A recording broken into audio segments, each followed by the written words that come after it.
धोने वाली बहू। शादी के पहले से ही विभा को कपड़े धोने का बड़ा शौक था। कभी नल के नीचे तो कभी तालाब के पास। अरे मेरी नीली वाली लुंगी नहीं दिख रही है। विभा की अम्मा, कहाँ रखी है लुंगी? अरे वो तो विभा ने परसों ही धोकर रखी थी आपकी अलमारी में, देखो वहीं होगी। वो ना मैंने आज धो दी, मुझे लगा कि गंदी हो गई होगी। अरे कैसे गंदी हो गई थी, उसे तो मैंने पहना भी नहीं। हे भगवान, इस लड़की के कपड़े धोने की आदत से परेशान हो गया हूँ मैं। जितना तो घर में राशन नहीं आता, उससे कहीं ज्यादा डिटर्जेंट पाउडर का खर्चा है। इसकी शादी करवा दो, शादी जाए अपने घर में ही करे काम, फिर चाहे घर के कपड़े धोने हो या पूरे गांव के। हाँ ठीक बोल रही हूँ, देखता हूँ मैं कोई लड़का। वो दिन भी आ जाता है जब विभा को देखने लड़के वाले आ जाते हैं। लड़की मुझे अच्छी लगी। होने वाली सास कहती है, बेटी अगर कुछ पूछना है तो पूछ लो। वैसे तो हमारी लड़की बहुत ही शर्मीली है, जो बोल दो वो मान लेती है, इसे क्या पूछना होगा। अरे कैसी बात कर रही हो माँ, मुझे इन लोगों के घर रहना है, सवाल तो कई है। हाँ हाँ बेटा, पूछ लो ना, क्या पूछना है। आप लोगों के घर कपड़े कौन धोता है? सास का मुंह बन जाता है। देखो, अगर तुम ये कहना चाहती हो कि तुम्हें कपड़े धोने नहीं आते तो सुन लो, कपड़े मैं ही धोती हूँ, लेकिन तुम्हारे आ जाने के बाद मैं रुमाल तक नहीं धोऊंगी। अरे चुप रहना भाग्यवान, बहू बेचारी घर आई नहीं, उसे डराना शुरू कर दिया। वो क्या है ना बिटिया, अभी तक तो ये कल्लू की माँ ही धोती थी, लेकिन अब तुम्हारे पापा तो दहेज में वॉशिंग मशीन देंगे ही। तभी विभा की माँ बोल पड़ती है, सवाल भी पूछा तो क्या। वैसे भाई साहब, मशीन की तो फिर भी कपड़े धोने की कैपेसिटी होती है। मतलब जो बिटिया दे रहे हैं ना विभा, इसे कपड़े धोने का बहुत शौक है। ये आप लोगों के क्या, आस पड़ोस गांव मोहल्ले सबके कपड़े धो दे और उफ तक ना करे। बाहर देखा नहीं आपने कितने कपड़े सूख रहे हैं, सब हमारी बिटिया ने ही तो धोए हैं। बस भी करो ना माँ, शर्म आ रही इतनी तारीफ सुनकर। और तो और एक दाग निकाल कर दिखाओ तो मान जाओ। हाँ अच्छा, माफ करना बेटा, मैंने गलत समझा।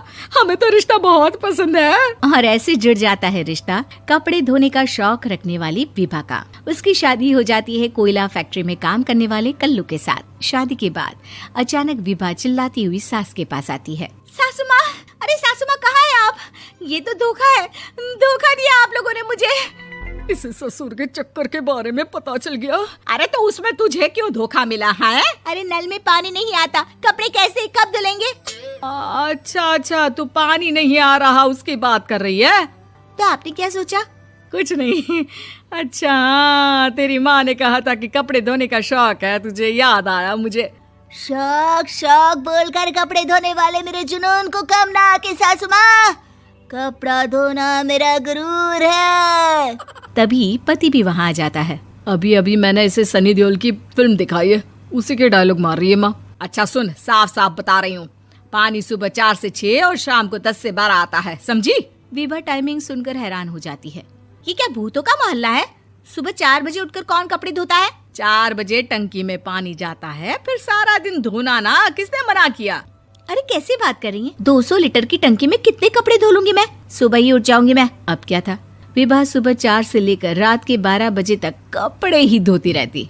एक रोज सास पड़ोस से निकलकर कहीं जा रही होती है कि साथ वाली कहती है, हाँ कल्लू की माँ, जरा ये बताओ कि 2 साड़ी है, 2 ब्लाउज और एक पेटीकोट और एक नाड़े वाला लंबा कच्छा।